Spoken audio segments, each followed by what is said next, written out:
Welcome to Tech Bytes and News, your daily roundup of articles featured in Hacker News. Today, we're diving into a fascinating discussion about the FrontierMath benchmark and the lack of transparency surrounding its funding and data access. It's a pretty juicy story involving OpenAI, Epoch AI, and some very clever mathematicians. Right. I've been following this closely. The core issue seems to be that OpenAI funded the FrontierMath benchmark, but this wasn't disclosed until after the launch of their O3 model. That's a pretty big omission, isn't it? Absolutely. The lack of transparency is the biggest problem. The initial ARC-C versions didn't mention OpenAI's involvement, and many contractors, and even some of the mathematicians who created the problems, weren't aware of the connection. It's a serious breach of trust. And it goes beyond just the funding, right? OpenAI also had access to a significant portion of the data set, which raises concerns about potential bias and the integrity of the benchmark itself. It's a conflict of interest waiting to happen. Precisely. While Epoch AI claims there's a verbal agreement that the data won't be used for training, that's hardly reassuring. A verbal agreement? Seriously? Many people are skeptical, and rightfully so.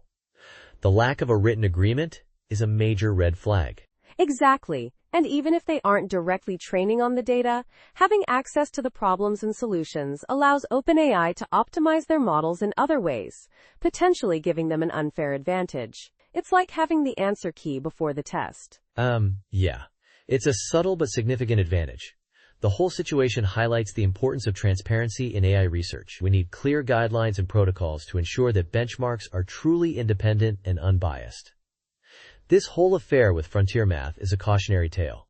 Totally. The discussion also brings up the broader issue of NDAs and the potential for them to stifle transparency and accountability.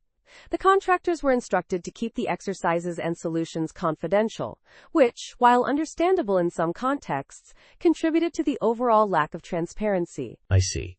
It's a complex issue with no easy answers. But the bottom line is that Epoch AI should have been more upfront about OpenAI's involvement from the start. It's a major ethical lapse. And the fact that they only disclosed it after the O3 launch raises even more questions. Right. It looks like a deliberate attempt to avoid scrutiny. The whole situation has damaged the credibility of both Epoch AI and, to a lesser extent, OpenAI. It's a blow to the trust in the AI community. Absolutely. The lack of transparency erodes trust. The post-mortem discussion on Less Wrong highlights the concerns of many researchers and contributors. A call for full transparency, no access to benchmarks for companies, and no NDAs is a strong one. It's a necessary step to rebuild trust. Agreed. And the fact that Epoch AI is now working on a new benchmark raises further concerns. Will they make the same mistakes again? Will they be more transparent this time? Only time will tell. That's a great point. The future of AI research depends on transparency and accountability. We need to learn from this incident and ensure that future benchmarks are developed and managed with the highest ethical standards. This is crucial. Thanks for joining us on Tech Bytes and News. We hope you found this discussion insightful. Have a great day. Bye-bye.